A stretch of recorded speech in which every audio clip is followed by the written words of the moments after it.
So Genesis 1:24, getting towards the end of the creation, in the beginning of the world.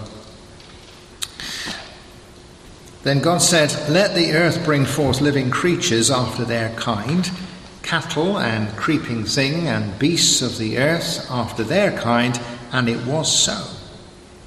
And God made the beasts of the earth after their kind, and the cattle after their kind, and everything that creeps on the ground after its kind. And God saw that it was good. Then God said, "Let us make man in our image, according to our likeness, and let them rule over the fish of the sea, over the birds of the sky, and over the cattle, and over all the earth, and over every creeping thing that creeps on the earth." And God created man in his own image. In the image of God he created him. Male and female he created them. And God blessed them, and God said to them, "Be fruitful and multiply, and fill the earth and subdue it, and rule over the fish of the sea, and over the birds of the sky, and over every living thing that moves on the earth." Then God said, "Behold, I have given you every plant yielding seed that is on the earth, on the surface of all the earth, and every tree which has fruit yielding seed, and it shall be food for you. And to every beast of the earth, and to every bird of the sky, and to everything that moves on the earth which has life, I have given every green plant for food." And it was so. And God saw all that he had made, and behold, it was very good. And there was evening, and there was morning, the sixth day. Then the heavens and the earth was completed, and all their hosts. And by the seventh day God completed his work which he had done. And he rested on the seventh day from all his work which he had done. Then God blessed the seventh day and sanctified it, because in it he rested from all his work which God had created and made.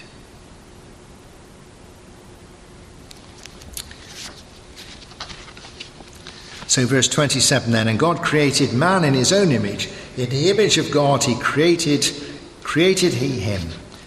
Male and female he created them." This basic statement of the creation of God, of the world and of human beings.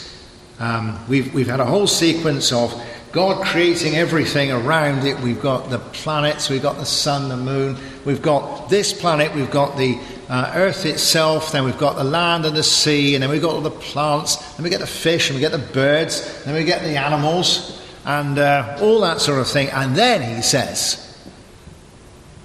this is definitely a climax. The way that it's written, this is definitely the climax. At the centre of things, humanity.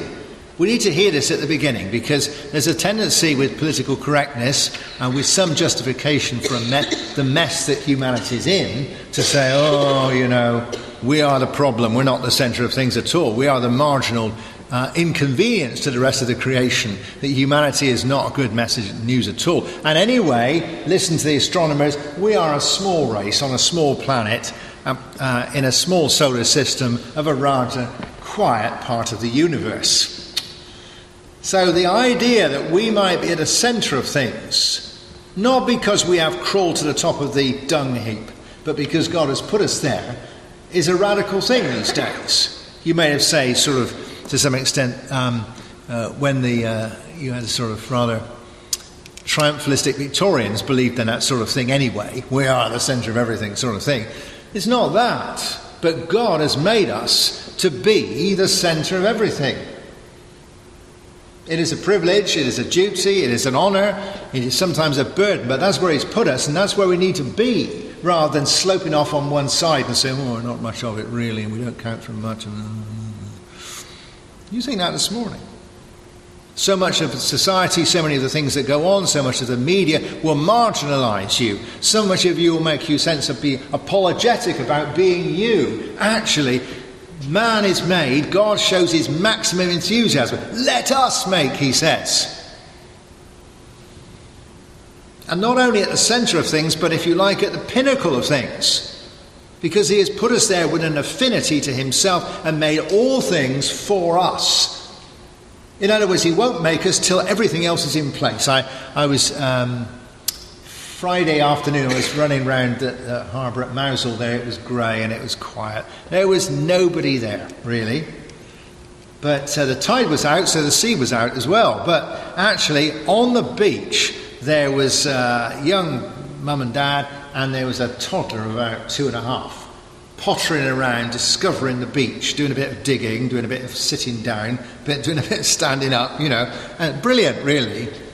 And I thought then, because I was actually thinking through this sermon, I thought, for this one child, this beach was built. For this one child, that sea was made. For this one child, the whole of the Lizard Peninsula was constructed. For this one child, the whole sky above was made. For this one child. And in the creation, it would have been made the other way around. Let's start with the sky, blah, blah, blah, blah, and then the lizard, and then the sea, and then the beach. And then now we've got the beach, we'll put the child on it. In relation to God, that's where each one of you is this morning. This has all been made for us.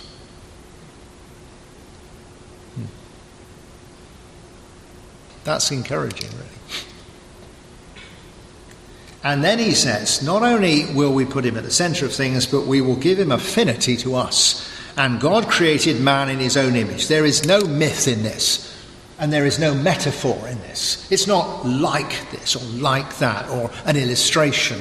When the Hebrew says, let's make man in our own image, it means like us, with distinct similarities, with affinity. We are made with affinity to God. Again, we are not too happy about that, really. We like God to be God and us to be us. We like him to be up there and us to be down there. We like to feel that we worship God. We wouldn't like to be put anywhere near God. But if God says that we have affinity with him, that after all is up to him, not up to us. No, in a sense of sort of false modesty. If God says, I will make these people, these humans, in my image, he says that, he does that. He could have made us any way he likes.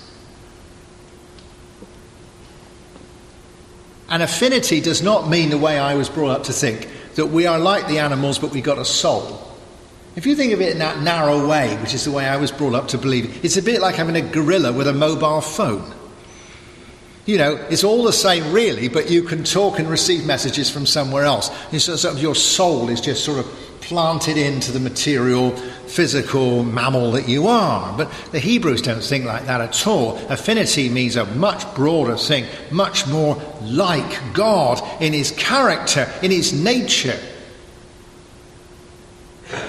Again, it's challenging to feel that you are designed to be like God. And it's not surprising then that uniquely after this creation, God does not say, oh, it's very good. He said, it's good. He said, it's very good. It's the only time he says very good, which I gather from the Hebrew means absolutely perfect. Absolutely perfect. Now, the great thing about this passage, this verse, is it sets the scene for the whole of your life. It sets the scene for the history of the world. It sets the scene for Christmas and for Easter. And it sets the scene for your seeking to be a Christian disciple in this coming week.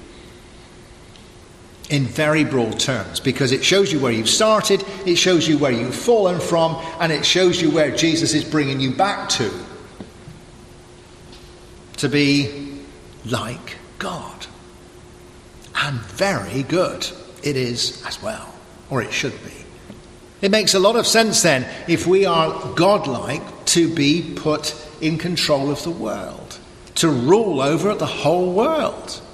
If you look at God's characteristics, his fairness, his justice, his love, we would make very good custodians of the creation. We need to be firm. God is firm with the creation. It's just not anything goes, We've got to be firm. We are not here to let lions eat people. And we are not here just necessarily to allow mosquitoes to spread disease all over the place.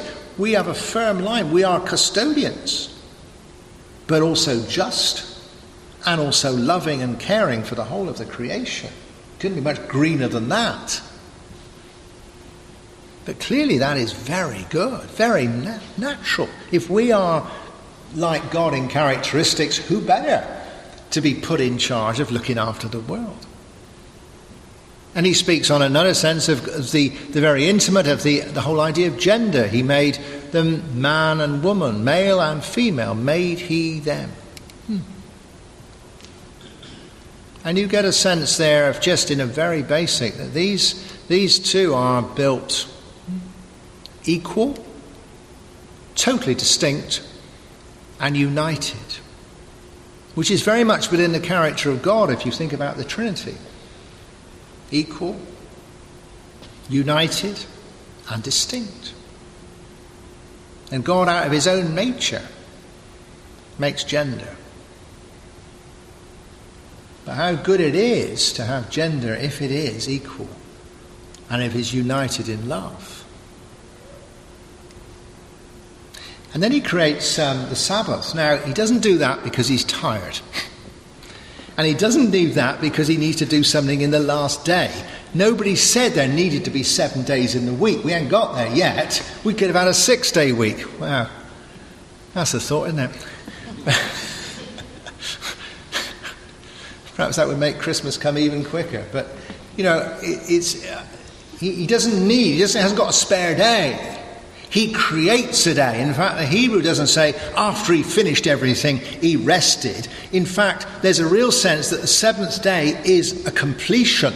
It's part of the creation. It wasn't there before. He creates the seventh day of rest. Rest is a positive thing. It's not just lying down exhausted, as you well know. To rest is to do. And God rests, and there is a sense in which that he completes the whole thing because everything is at rest. Man is at rest with woman, man is at rest with his environment, man is at rest with the creation, man is at rest with God. And that is the context of the creation. Where should we leave it then? Let's leave it at rest. Because it's very good and we don't need to tinker with it. And this is where we have come from. And what we call the fall is a fall from grace, a fall from affinity with God. Sin is not just not keeping the 10 Commandments. Sin is not just disobedience. Sin is not just not doing what Jesus wants, although it is. Sin is becoming less like God. Sin is losing our affinity with God, falling away from it. And when we see that, we see that we are falling away from something which is amazing. We must be mad to fall away from this. It's not just a few rules that we're not keeping. It's that we have fallen away from men and women who are so much more excellent than we actually are. And you can see the other things fall away as well. It makes a lot of sense, doesn't it? We have decided that we will exploit the environment, we will pollute it, we will destroy the plants and the animals, we will deforest, we will dig things up, we will blow things up, we will pollute things, anything we will do. And it's fallen away. Because we are not godlike. We are not in the affinity of God. We're not like this. We're not fair. We're not just. We're not loving. We're not kind to the creation. What a mess. But it's not supposed to be like that. And with our gender and sexuality, with all this cross-gender stuff, and setting aside even the very small percentage of genetic problems that people do have, genuinely have, all the problems of gender confusion and exploitation and abuse and unlove and insecurity and the way that people have been exploited and people disappointed and especially the lack of love. What a mess. From one man and one woman, united, equal in love. And what about the Sabbath? Well, it's not just the fact that we have Sunday trading on the Sabbath. The Sabbath for the Jews meant a holding on to the covenant, a holding on to some of this rest, of this peace, of this shalom. They didn't succeed very well, and we don't succeed very well. We have lost our peace in our chaos, in our noise, in our busyness, in our running around. We are not there. We're not there. But the fact is, what the Genesis tells us is not, well, that's a shame, isn't it? It's saying, you remember what you could be. You remember what you were built to be. Where is your aspiration? And when we think of Jesus coming to sort us out because we've fallen from there, again Genesis tells us exactly where we are. It explains Christmas. You'll be challenged, like I'm challenged, about the virgin birth and about Jesus coming to earth. In John's Gospel we've studied in the last year, they have a lot of trouble in believing that Jesus is divine and the Son of God. But actually God, seeing that we have fallen away, can naturally make a man for himself. He's made all the other men. Why not make another one? It's not complicated for God when you've made billions of men to make another one, is it? And so the God who is God comes to have an affinity with humans who have lost their affinity with him. For humans that are very human but should have godlike qualities, the God who is divine comes and takes on human qualities. Makes a lot of sense. And out of his sacrifice, Jesus, who is God with an affinity to us, helps us to regain our affinity to God. We look in Hebrews 2 for this. Go home and read the beginning of Hebrews 2. Great passage in Hebrews 2 where it speaks about Jesus coming and taking upon himself the form of man, because these men, quoting from I think Psalm 8, had fallen away from what God had meant them to be, so that they could be remade, rebuilt. We speak, I am a new creation, don't we? If anyone who is in Christ, he is a new creation. We're on the way back. The Holy Spirit comes and helps us with the fruit of the Spirit: love, joy, peace, patience, kindness.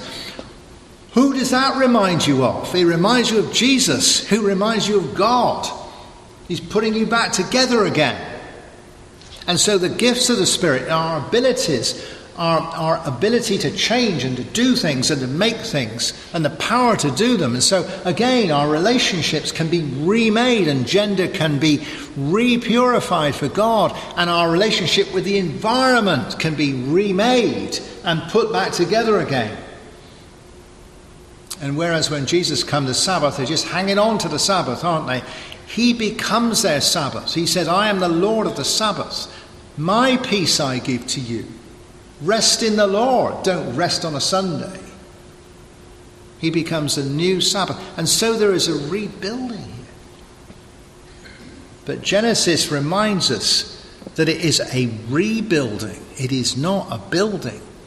It's a restoration. It is not an invention. And so this morning, just looking at this coming week, you may initially think, if we studied the beginning of Genesis 1, it might be interesting, but how is it going to do anything for me this week? It does everything. It reminds me of that which was planned for me and from which I and we have fallen. It gives me an aspiration, because it is a return.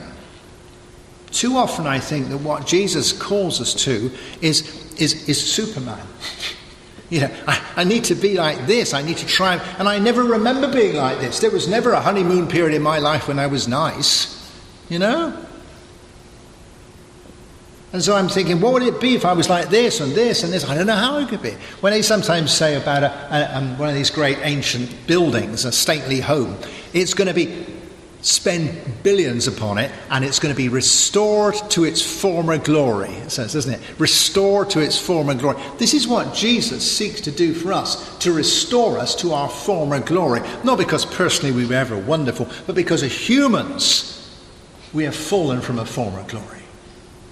And so this week, in terms of doing anything small, in terms of love and kindness and perhaps hospitality or generosity or whatever, think there is a vision for the new me. I'm not inventing this. I'm not climbing a mountain. I'm being brought out of a valley. I have a vision for what this is because we've been here before. And think also that there is a naturalness. God creates and he recreates. Satan will tell you that sin is natural. Satan will tell you that doing all the bad things that happen, well, that's natural. That's nature. That's what we're like anyway. It's unnatural to be good. Well, actually, it is natural to be good. And you will find that with the help of the Lord, when he has reconstructed you a bit and reconstituted you a bit and brought you through a bit, there is an amazing sense that you think, oh, that's right, isn't it? That's how I should have been. That's how it ought to have been. When I have been reconciled with somebody, when I have sacrificed this, when I have done this, you think, that is dead right, isn't it? There's a naturalness to this. There's a reality to this. I think it's a coming home. There is a coming home. And I think that is hugely encouraging. That as we seek the Lord's help for this coming week, we're saying, Lord, I need to become more of myself. More of myself. To your love, to win me back. To restore me to what you made me to be.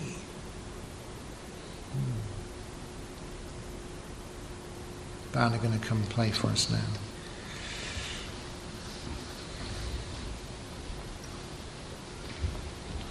We're just going to sing Be Still and Know That I Am God. Great. Be at rest and know that God is God and he is the Lord who rescues us. You don't have to be in a life crisis at the moment, but looking at this week, thinking that to be a Christian is not like climbing a difficult mountain, but being pulled out of a valley to a place that you were always meant to be.